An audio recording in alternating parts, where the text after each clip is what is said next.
नमस्ते। भारत के लाखों घरों में हर सुबह हर शाम एक छोटी सी लौ जलती है, दिया। पर यह सिर्फ एक रस्म या परंपरा नहीं है, जानते हैं?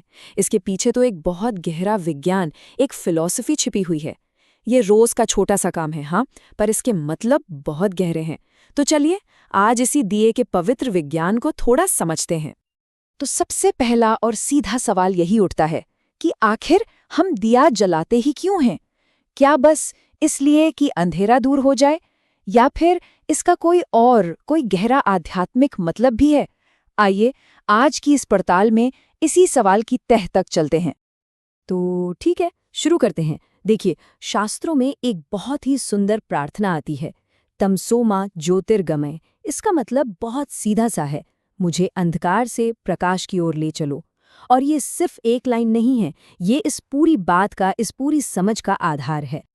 अब एक बात समझनी होगी, इस प्रार्थना में जो अंधकार और प्रकाश की बात हो रही है ना, उसका मतलब सिर्फ लाइट या डार्कनेस नहीं है।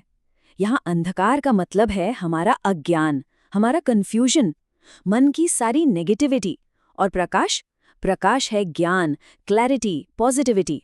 तो जब कोई कहता है तमसो मा ज्योतिर्गमया, तो असल में वो अज्ञान से ज्ञान की तरफ जाने की प्रार्थना कर रहा होता है। अच्छा, अगली बार जब दिया जलता हुआ देखे ना, तो जरा उसकी लौ पर गौर कीजिएगा। आप दिए को किसी भी तरफ झुका दें, टेढ़ा कर दें, उसकी लौ हमेशा हमेशा ऊपर की तरफ ही जाएगी। हाँ, ये फिजिक्स का एक सिंपल सा नियम हो सकता है, लेकिन इसमें एक बहुत गहरा फिलोसॉफिकल मैसेज भी छिपा है। तो सवाल ये है कि ये ऊपर उठती लौ हमें सिखाती क्या है? ये हमें सिखाती है कि जिंदगी में हालात चाहे जैसे भी हों, सिचुएशन कितनी भी मुश्किल क्यों ना हो, हमारी सोच, हमारे आइडियल्स हमेशा ऊंचे रहने चाहिए। हमारा मकसद हमेशा बेहतर बनना और ज्ञान की ओर बढ़ना ही होना चाहिए, बिल्कुल उस लौ की तरह जो हर हाल में ऊपर की तरफ ही उठती है। आइए अब इसे थोड़ा और डीप में समझते हैं, देखते हैं कि ये पूरा सिस्टम काम कैसे करता है। देखिए, दिए के 3 मेन हिस्से होते हैं और तीनों का अपना एक सिंबॉलिक मतलब है, तेल, बाती और इन दोनों से पैदा होने वाली रोशनी। और ये जो सिंबलिज्म है ना, ये बहुत गहरा है। दिए में जो तेल या घी होता है, वो असल में हमारा ईगो है, हमारी नेगेटिव भावनाएं हैं, हमारी इच्छाएं हैं। और वो जो रुई की बाती है, वो है हमारी आत्मा, हमारा अपना अस्तित्व। अब जरा सोचिए, जब हम उस बाती को जलाते हैं तो क्या होता है? एक ट्रांसफॉर्मेशन का प्रोसेस शुरू हो जाता है। जैसे जैसे वो बाती यानी कि हमारी आत्मा जलना शुरू करती है, तो वो अपने आसपास के तेल को सोखने लगती है और उसे जला देती है। मतलब सिंबॉलिकली हमारी आत्मा हमारे ईगो और हमारी नेगेटिविटी को धीरे धीरे जलाकर खत्म कर रही है। ये सेल्फ प्यूरिफिकेशन का, आत्मशुद्धि का एक बहुत ही पावरफुल मेटाफर है। और इससे हमें क्या समझ आता है?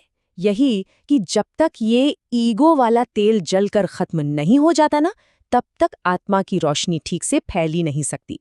जब ईगो खत्म होता है, तभी ज्ञान का सच्चा प्रकाश फैल पाता है। तो कुल मिलाकर दिया जलाना सिर्फ एक रिचुअल नहीं है, ये तो भगवान के सामने अपनी ईगो को सरेंडर करने की एक प्रार्थना है। ये खुद को रोज याद दिलाने का एक तरीका है कि हमारा असली मकसद तो अपने अंदर के ज्ञान को जगाना है। तो अगली बार जब कोई दिया जलाए तो एक पल के लिए रुककर ये जरूर सोचना चाहिए कि ये सिर्फ एक लौ नहीं जल रही, बल्कि ये अज्ञान को मिटाने और ज्ञान को जगाने की एक पवित्र प्रक्रिया है जिसका हम हिस्सा बन रहे हैं। और ये विचार एक सवाल भी छोड़ जाता है कि किसी के अंदर ज्ञान की रोशनी आखिर जागेगी कैसे?